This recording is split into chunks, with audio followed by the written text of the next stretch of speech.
Hello दोस्तों, नमस्कार। आप सभी को 8वें योग दिवस 2022 की हार्दिक शुभकामनाएं।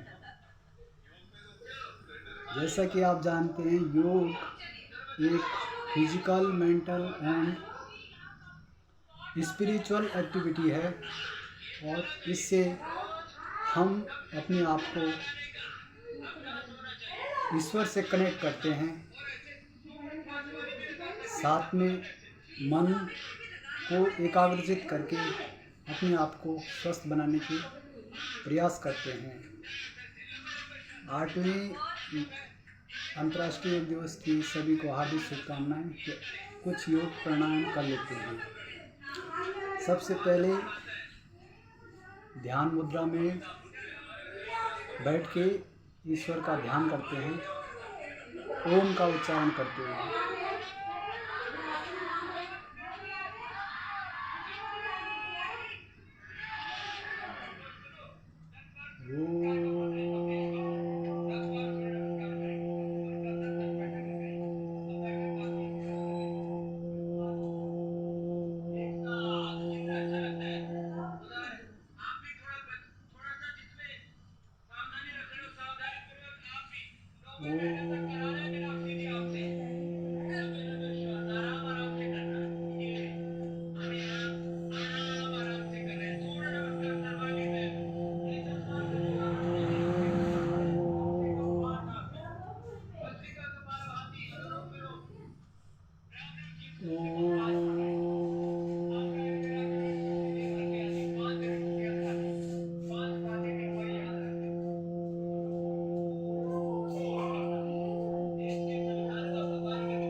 दोस्तों, ध्यान मुद्रा में ओम का उच्चारण करने से शरीर में एक ऊर्जा का संचार होता है।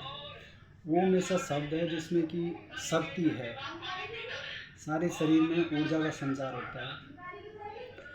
आज हम 8वां एक दिवस मना रहे हैं और ये संपूर्ण विश्व में हर्ष, उल्लास और उत्साह के साथ मनाया जा रहा है।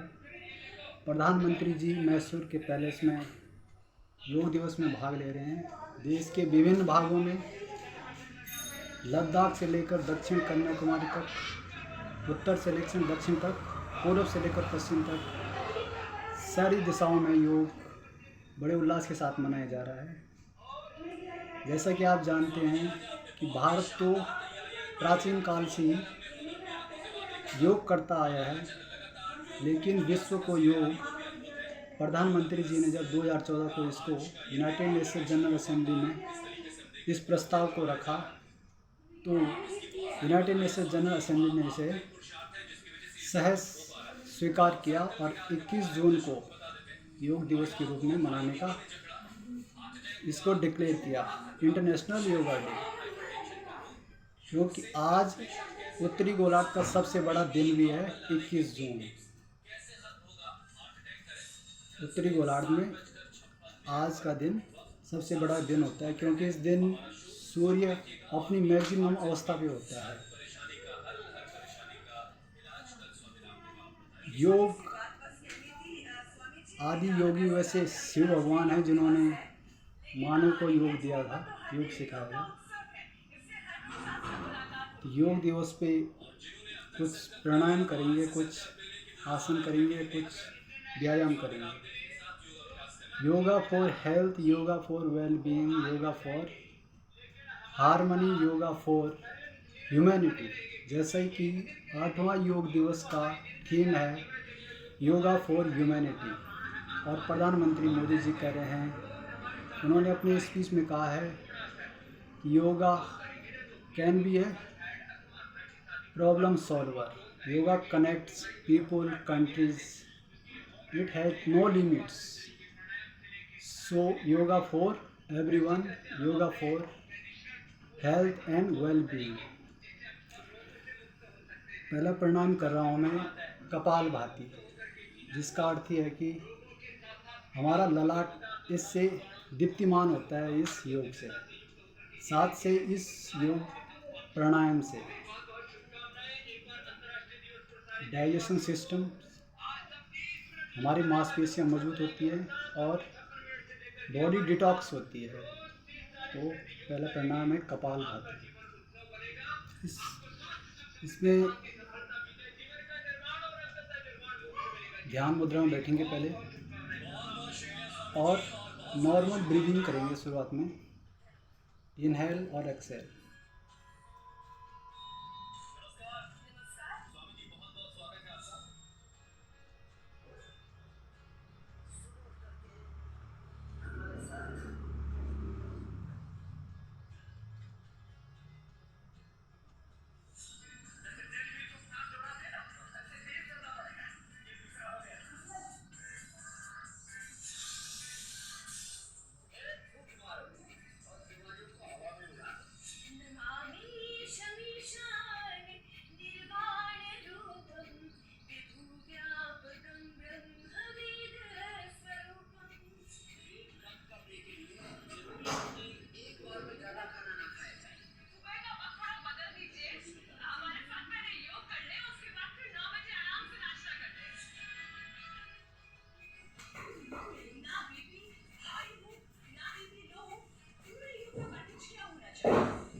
दोस्तों, जैसे कि आप देख रहे हैं, इसमें पहले सांस को अंदर लेते हैं, फिर तेज़ी से बाहर छोड़ते हैं। इससे हमारे मेटाबॉलिज्म सिस्टम, मांसपेशियाँ और पाचन शक्ति बढ़ती है, साथ में बॉडी डिटॉक्स हो जाती है। ये है कपालभाति। इस योगा को आप इंस्ट्रक्टर, योग एक्सपर्ट के द्वारा सही तरीके से सीख सकते हैं। दूसरा योग है नाड़ी शोधन, अनुलोम विलोम, जिससे कि हमारे नाम से ही है नाड़ी शोधन, जिससे कि हमारे शरीर का तनाव कम होता है और पूरा शरीर शुद्ध होता है।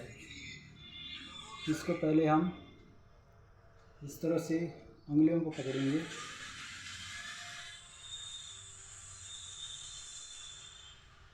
इस तरह से, यूपी में एक मौलाना के बुलाने पर हजारों की भीड़ जमा हो गई।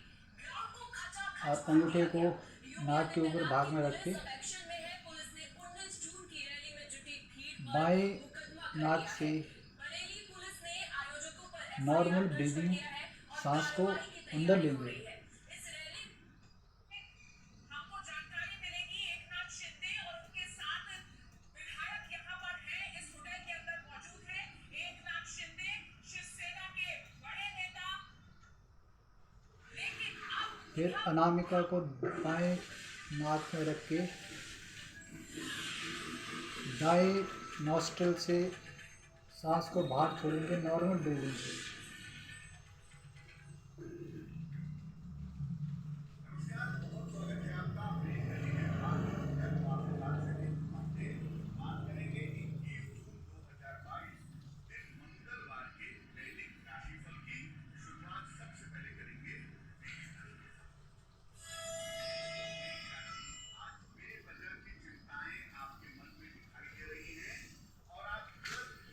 फिर दाएं नॉस्ट्रिल से ऑक्सीजन लेंगे नॉर्मल अवस्था में और बाएं से छोड़ेंगे।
दोस्तों, इस तरह से अनुलोम विलोम एक अल्टरनेटिव ऑक्सीजन सांस लेने और छोड़ने की प्रक्रिया है, जिसके द्वारा हमारे शरीर में ऑक्सीजन का संचार अधिकतर होता है और बॉडी में रक्त का संचरण अधिक होता है।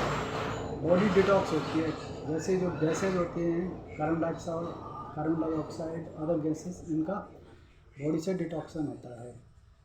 तो ये एक अल्टरनेटिव प्राणायाम है जिसमें हम सांस को अंदर बाहर लेते हैं दाएं और बाएं नॉस्ट्रिल से, एक नॉर्मल और कांस्टेंट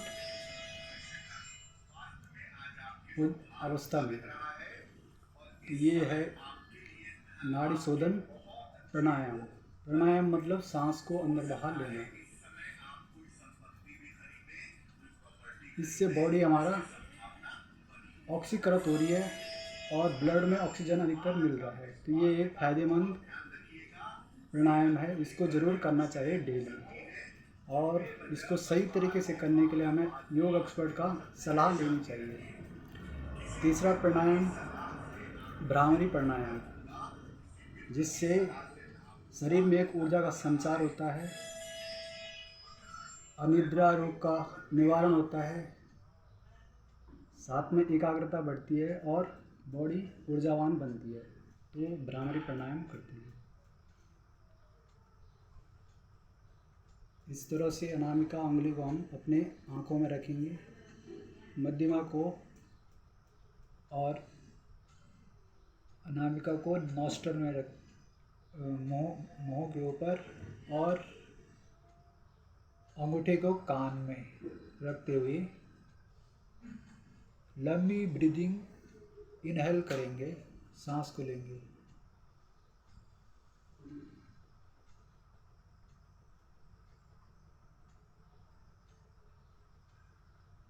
फिर भौरे की गुंजन के साथ ऑक्सीजन को छोड़ेंगे।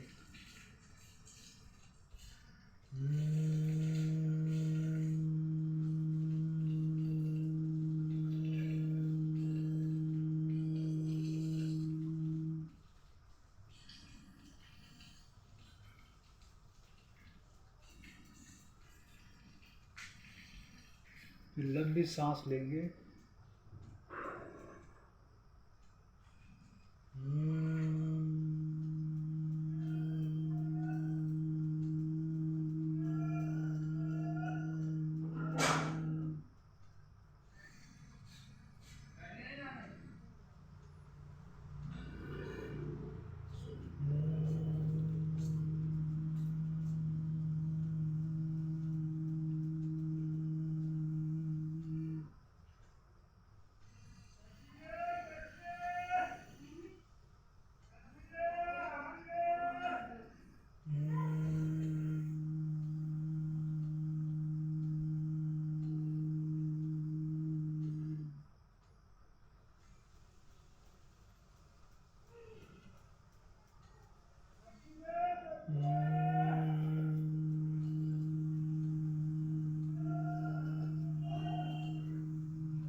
इस तरह से इस व्यायाम को 4 से 5 मिनट करने में शरीर में एक ऊर्जा का एहसास हो रहा है और एक मन शांत हो रहा है।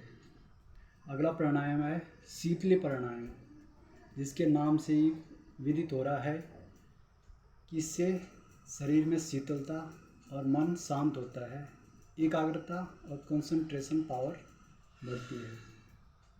इसमें हम पहले इसी योग अवस्था में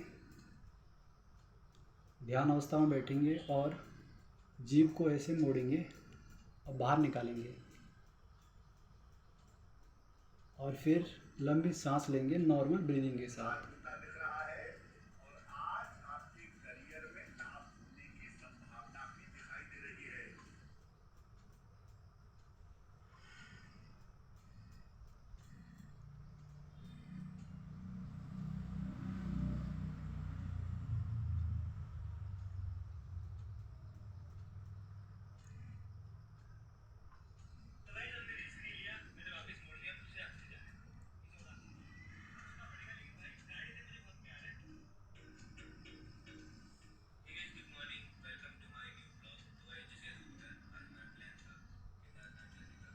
इस प्रकार से दोस्तों हम देखते हैं कि इस प्राणायाम करने पे एक शांति और शीतलता का एहसास हो रहा है, साथ में तनाव दूर होता है और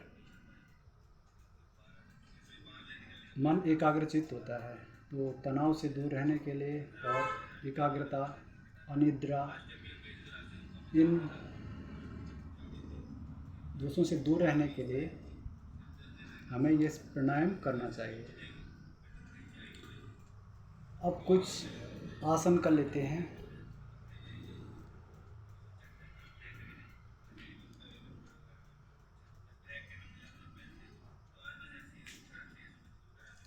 पहले थोड़ा शरीर से मूवमेंट करेंगे।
अब वृक्ष आसन करेंगे।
दोस्तों, जैसे हम देख रहे हैं, वृक्ष आसन से एकाग्रचित्ता बढ़ती है, कंसंट्रेशन पावर बढ़ती है, क्योंकि हम अपने शरीर को बैलेंस कर रहे होते हैं।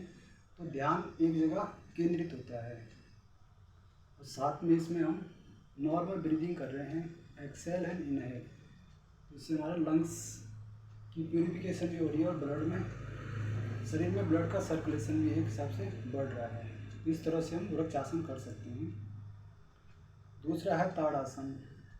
इससे हमारे बॉडी में स्ट्रेच होती है, मांसपेशियां खुलती हैं और ये लंबाई बढ़ाने में भी सहायक है। ये ताड़ासन, ताड़ासन करेंगे।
इसके पश्चात त्रिकोण आसन।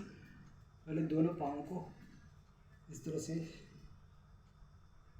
फैलाएंगे, फिर दाहिने पैर को इसे 90 डिग्री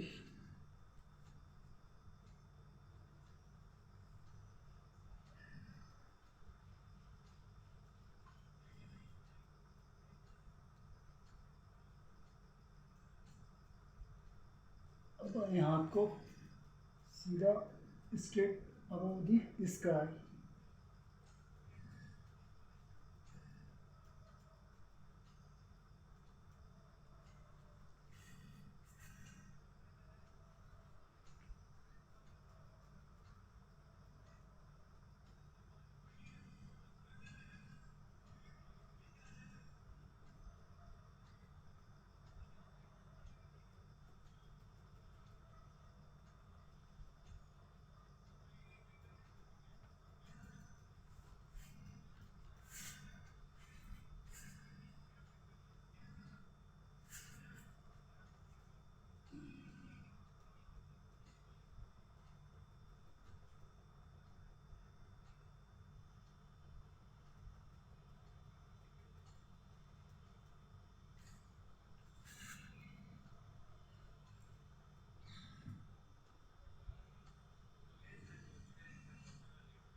इस तरह से दोस्तों योगा को अपनाएं।